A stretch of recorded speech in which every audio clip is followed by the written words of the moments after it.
पुरो मां भंगाइणी बसो चिरगुलो उची धरा और पुरो मां भंगाइणी बसो चिरगुलो उची धरा साजे जानी संग रांधिए लागो साजे जानी संग रांधिए लागो जातरू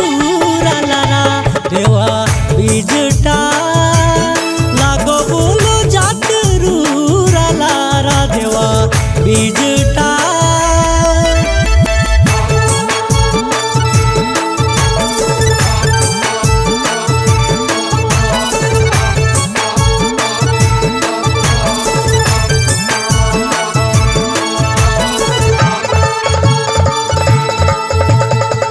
उबाटिला को दोनों राउता नोरे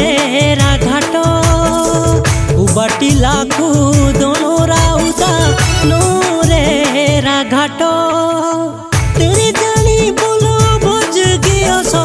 तेरे जानी बोलो भोज गयो सो थोड़ गे रे भाटो देवा बीजटा भोज गयो थोड़ गे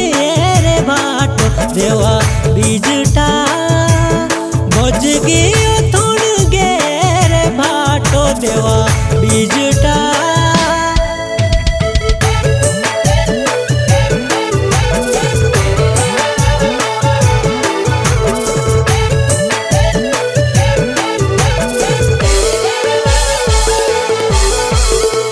तेरे जानी थानो दा देवा